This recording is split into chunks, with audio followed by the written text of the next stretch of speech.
Richard. Paul Ford, how are you? I'm good. You're home today with a sick kid. Yeah, but all good. I'm Rich Ziotti. Look at you being a CEO of a startup, but also a nurturing father. Don't, Yeah, yeah, well, don't tell anyone. Uh, yeah.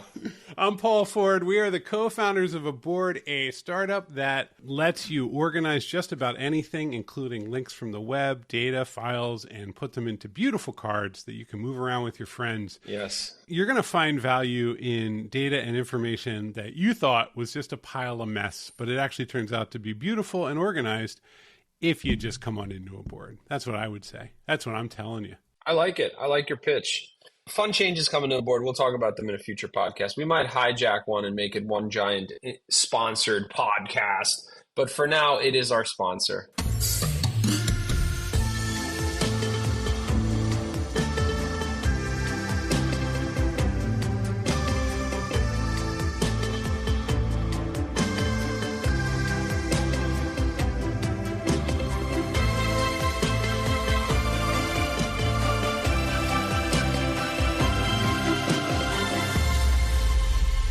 Paul, we say this a lot.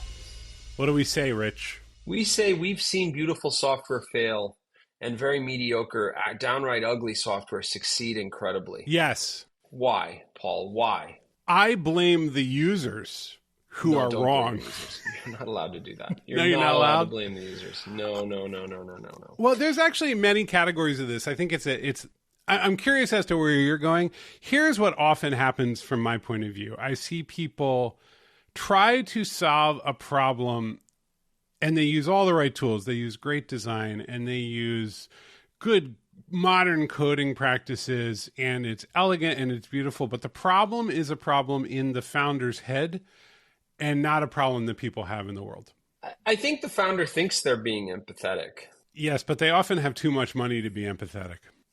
That's fair. That's fair. No, that's a real thing. Like I've met many times very, very successful people, because they gravitate to software, will come to us and be like, got to do this one thing. And it'd be, it's literally like, we need a better system for organizing and sharing jewelry among ultra high net worth individuals on the internet. And you'll be like, well, that's madness. That's madness. I'm talking more about like, why would you do things that way? There's a better way. You've been doing it wrong all along. And sometimes they demonize whatever tool you currently use. This is the pitch. This is their pitch. That's their pitch, right? Okay. But it often doesn't work. Okay. It often doesn't work because people don't buy in. And then flip the script, cut to utterly mediocre, kind of lousy software that is wildly successful because of sales. Yeah. Like, I don't mean sales as in like it's on sale 30% off. I mean, there are organizations, there are companies, there are brands that go out of their way to connect with you on a personal level. Like, and I don't mean that in like, oh, welcome to Denny's. Can I show you your table? I don't mean that. I mean on a personal level, like they see the buyer as a human being. Yes. And they connect, they want them to feel like they're succeeding, and they want their emotions to feel good, and they sell that way. And when you say those words, software features and how you've been working wrong the whole time kind of melts away, and it doesn't matter. Well, the other thing, software is so malleable. So, okay, I can call you up and I can say, Rich, I have a great solution for you. And you can say, does it have the ability to put purple hats on every photo? And I can go, yeah, absolutely. Not only absolutely, it's like, we've heard ideas. That's one of the best I've heard. And then I can go back to my team and say, purple hats by Thursday, or a rain of fire comes down upon you. If you're there, that's what sales is. Like sale people on enterprise and sort of like, there's this sort of big mysterious category of software. There's a funny thing that happens with software and with technology in general, Richard, which is that people accrue this sort of like magical thinking around different categories. So like crypto, it's money. Well, no, it's actually just software, but everybody was like, I think we can, let's treat it like it's money. But it was just code run on a computer. It could run on any old computer. Yeah. Enterprise is software that isn't done. Ever. Yeah. And it's software that you can't pick it up and buy it off the shelf because it solves problems like we do a lot of textile manufacturing in Brazil, which has a very onerous tax strategy. Yeah. And or taxation system, and we need a system that can account for all of the textiles going in and out of our 7 factories. And it's like, I cannot go on pcconnection.com and search for those keywords. So instead, a guy named Mike calls me 20 or 30 times a week and says, let me get that for you. Yes, that's right.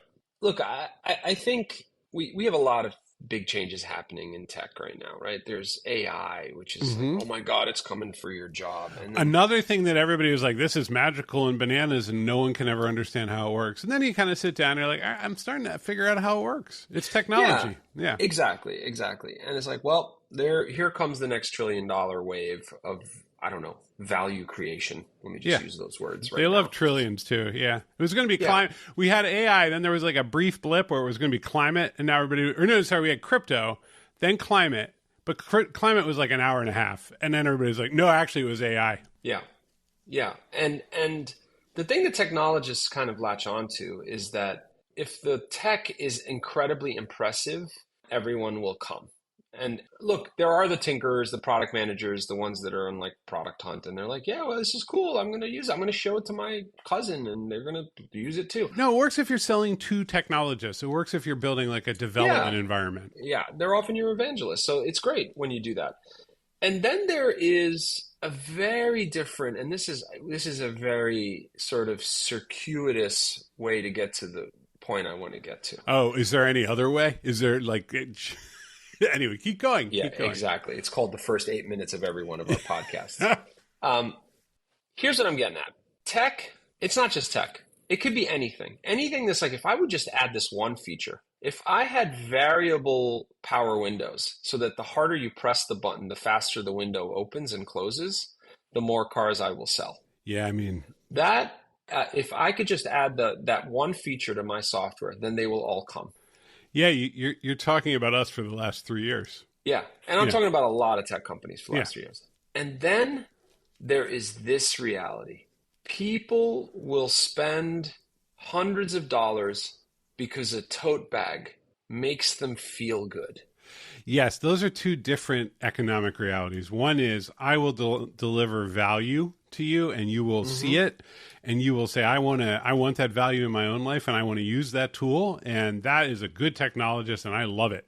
And the other is I want to feel the way that tote bag seems to make her feel. I have an emotional connection with the product. And I don't mean, and it's fleeting. Often it's, you know what highlights this? If you want to know if your feature is going to be the feature that actually blows up sales for you, all you have to do is watch an unboxing video.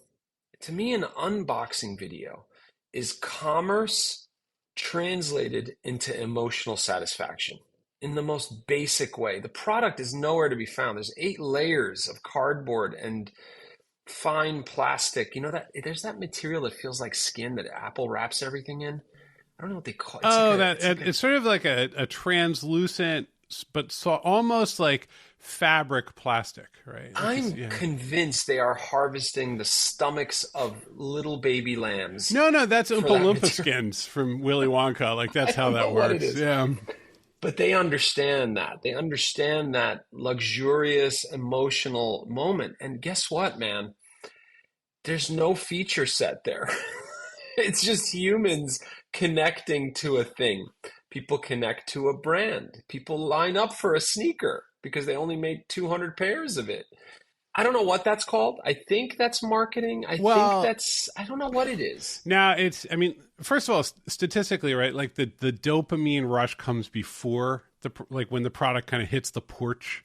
Yeah. Not actually using it. It's the like that moment where you're like, you feel the relief that it's here. Okay. Just this and I think the pandemic really turned this up because we were just kind of watching the door, just waiting for it to ring. But unboxing videos, I'm in the synth, right? And a synth is worth so much more money and I didn't know this when I bought my synth that I really was excited about after we sold our company. Oh, I know what you're going to say. Boxes. boxes, and there's memes about it, like somebody sitting with like a crappy cardboard box going, I'm about to destroy 50% of the value of my synth collection, like as they throw it in the trash. Right. Inbox, like it just, that is what matters. And I think about it a lot because it is zero value is in the box. In fact, most of them are simply cardboard boxes now with no manual. You go get the manual on PDF. There is a little bit of foam, but not always for the smaller modules and things like that. And yet it represents a few different things. It's sort of the care and the connection and sort of everything around the product is symbolized by this crappy cardboard box. What do you tell the engineer who's assigned like one ticket for 4 months to like smooth out the high frequency sounds when it turns out people just love opening the box? Well, this is what's tricky. There's a disconnect between the value we think we're putting into products and the value consumers and humans seem to see in them. I feel like we're as guilty of it as anyone else. Onboarding in a board was always an afterthought, and then we just came to realize how absolutely critical it was because it was really the unboxing of the software is the onboarding experience. As technologists, right, what we tend to do is believe that code and design are enough. That's right. The lesson we have learned very painfully over 10 years, and that we will continue to learn, is that it's not meaningless. Like this, I think it's really easy to be like, you can sell them any old garbage as long as you put a big enough ribbon on it. Yeah. There's some truth in that. I mean, look at Tesla automobiles, like the Cybertruck, right? Like it's sort of, but that's not actually true. Like the product, I'll give you an example. It's the whole experience, right? So it's like you read the reviews and it's a really special one. This one's important. And you really kind of, you think about it for a while and you're like, it's a little too pricey for me. I promised myself I wouldn't do it. But then like a month or two goes by and you're like, well, I did set a budget, and then it comes. So it's not the box itself. If that box showed up at random and you'd opened it up and you didn't know what was in it, you would go, oh, okay, wow, this is cool. But it's the whole experience of like, I've learned about the thing. And then the sense of like, wow, they really put on a show just for me. Yeah. And then once you get on the other side of it, actually now you have to like learn and interact with this thing and it's going to be part of your life. But it's sort of like when you've told me, and I remember you and I both have very cute stories about how we met our wives. Yes. I met my wife canoeing on the Gowanus Canal in Brooklyn, a super fun site, while we were during a cleanup. You met your wife at a protest. Yeah, I don't know if I'd phrase that as cute, but well, no, but they're sweet stories that actually like you remember seeing that person and going, huh. Right? Yes, like that's right. There's a whole thing. It's and so like we as humans, like those moments are incredibly important to us. That moment of connection is a story you come back to and over. How did you guys meet is a question you ask at a party. Yeah. Where did you get that bag? What is that? What are you doing? If I see you with a nice pair of headphones, I'm like, hey, what are those headphones? And then you have a whole story, and we actually like. That's not like the fundamental part of our like relationship, but it really is something that is part of. And this is true of software, except that we get to pretend that it's like a magical code robot that lives elsewhere. But when someone's telling you about a new JavaScript framework that is utterly undistinguishable from the other JavaScript frameworks to any normal human being, they're having the same relationship. I remember when I first met React. Yeah. And I think different products succeed at this in different ways. People who have an emotional connection with their product, they feel strongly about it. They defend it. Mm-hmm. They don't want you to tell them that, oh my God, you paid how much for that bag or how much for that? It's actually, it is in a way, you're crossing a line into their relationship with the product or their relationship with the brand. And that's a powerful thing. And, great marketers, great storytellers like the legends of Madison Avenue know this, right? They know about how to profile that audience and then send signals that are going to evoke emotion and connect them to it. Tell the people about what sparked this conversation. There was an article in the New York Times about a woman, I think she's just an influencer, I think she makes videos and stuff, and when she started selling a tote bag. And the tote bag costs $120. Just a nice tote bag. Yeah. And a lot of people were angry about the fact that she was charging 120. In fact, people go back online. You can be angry, by the way, at a phone and just put it down and just be like, oh, that's ridiculous, and then just walk away. Okay, so just to fill this in, a tote bag for $120 question mark. So is the title of the article. It's by Madison Malone Kircher. It was from February 1st, and it's got it's a very pretty woman, this influencer. Her name is Emily Mariko, and she's huge on like TikTok, millions of followers. Yeah. And I will point out that the New York Times loves to give you a lemon sorbet sort of palate cleanser in between the horrific news that's in the world. And but yet sometimes it's a bit of a wink, right? And that's what's happening here. But go ahead, continue. So that's all of like Styles in real estate is essentially trolling. And it's, but everyone acts like, oh, no. But it really is, the whole point of it is just to get everyone enraged. So she sold, it's a plain cotton tote bag of the kind that you would get at like the grocery store, but, obviously sourced with some nicer materials and so on and so forth. She's selling it for $120, and as is typical, that is a lot of money for a tote bag, and it sets off a whole conversation. It's the same conversation we have over and over and over again as a culture about conspicuous consumption, which when other people do it is absolutely offensive. But when we buy nice sneakers, we're just kind of expressing how we love certain things. Yeah, and I gotta say, reading the article, a couple of things came to mind. One was, for someone to be upset about that, it means that they are essentially telling that person, you've hurt my feelings, which means they already have a relationship with them. Like, to be upset. You let me down. I can't buy your 100. Yeah, why did you do that? Exactly. Which means she succeeded in some way, right? Initially, which is there is a connection. There's a connection. Otherwise, people would be indifferent about it, right? But the article ends with the sort of little card trick that the New York Times loves to use, and it ends with essentially saying that all the tote bags are sold out.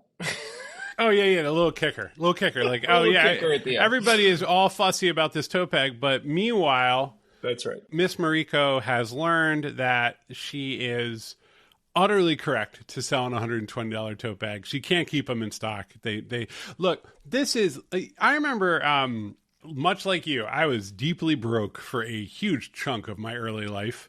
And I remember hippies lecturing me about capitalism, and I realized, their Birkenstocks cost $140. And I'd never owned a pair of shoes that cost more than like $30 at that point, right? Sure.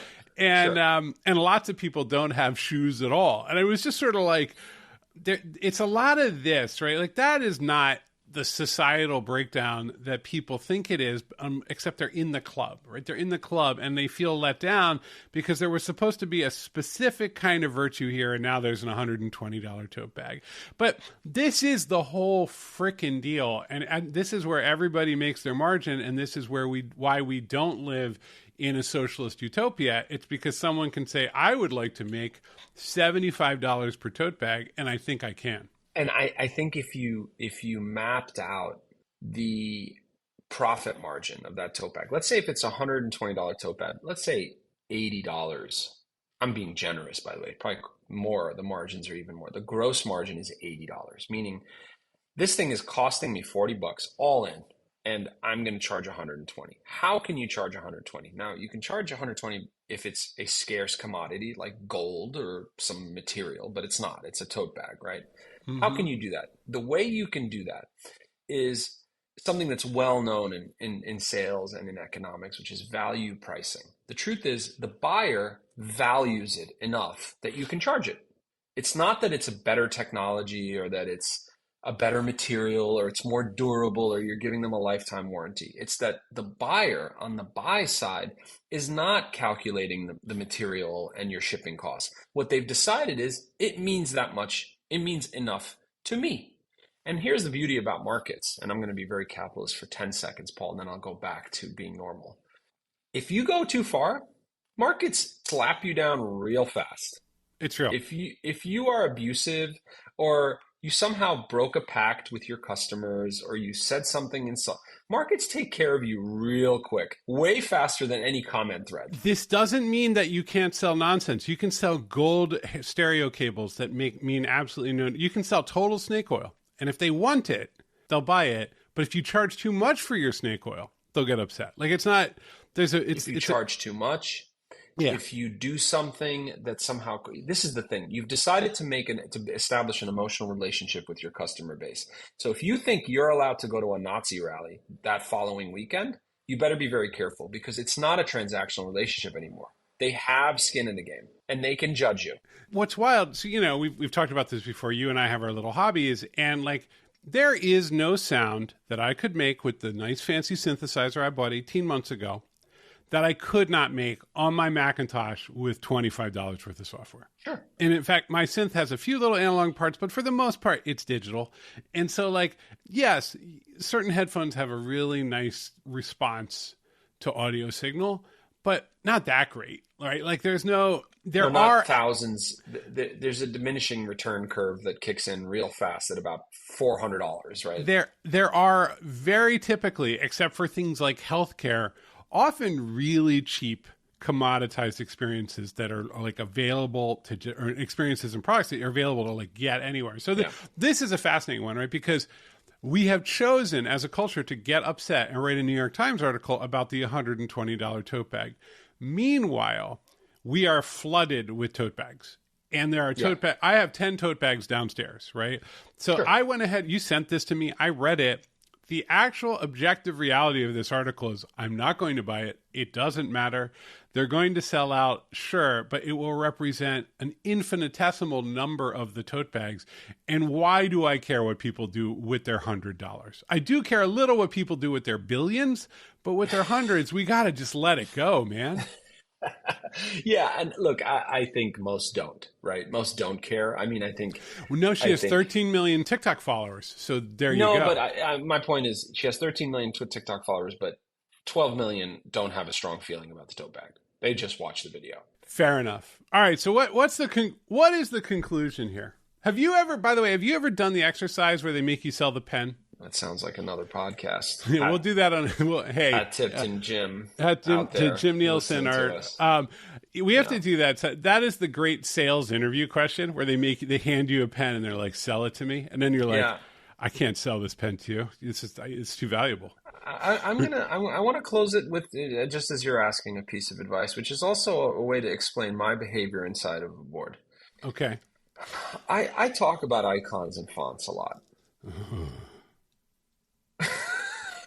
I get upset about it, and the team loses its mind. And you know what everyone tells me, Paul? Let's just bring you know people. What everyone? No, don't bring them in. Nobody wants to come in today. No, it's just if you want to see a startup out of its mind, watch us talk about the emoji set that's built into a board. Anyway, go ahead, Rich. Go on.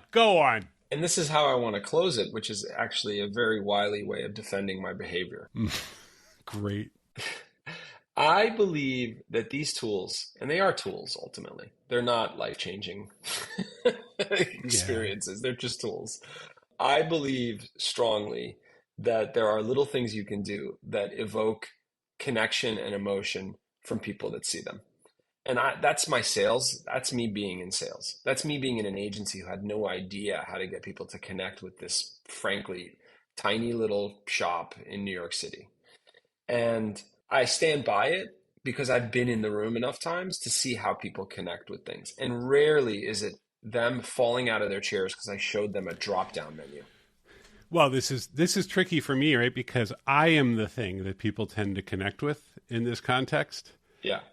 But you're right. The only thing that will scale is people connecting with a product. Yes.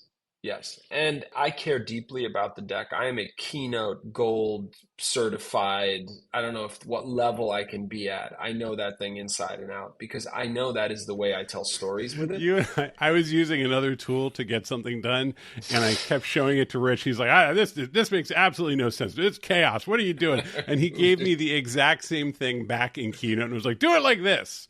But it wasn't even a presentation. It's like you're like, do the website in Keynote. And I was like, you know what? This is going to take me 10 extra minutes. And then and I did the exact same thing. I copied the exact thing over from the other thing. And you're like, this finally, this is good. This finally makes sense. Let's not end this on being about me, but I think this was an interesting conversation. I think this is about marketing and messaging I and branding. freaking hope it was. I mean, it's just, No, I think what we're circling around at our company, and, we're like trying not to overmarket a board on this thing. We're circling around this moment of connection. And this is where this comes back to this great subject of onboarding, and sort of these parts of the experience, which are not code. They are not features, and they are not understood as code. And so we actually do have something exciting and interesting about onboarding to tell the world. But again, we're not going to talk about things until they are launched, because we are adults. We sure are. All right. So check out aboard.com. Send us an email at hello@aboard.com. We're still here to help. If anybody wants to hang out, we need to throw a party. We got to get people in a room. We're going to throw a party. Yeah, we're going to get people to New York City, and then we'll throw another one on the West Coast. We'll figure it all out. Things are going good. We're starting to see some interesting partnerships. The next year is going to be kind of wild, man. It is going to be wild. Everyone out there, take care of yourselves. Have a lovely week. And thank you for listening to us as we took the extra long route to the destination. No, it's their choice. This is the thing. We know this about the consumers of everything. They're not going to listen unless they absolutely want to. Up to them. At 1.5x speed. Exactly. Have a lovely week. Bye.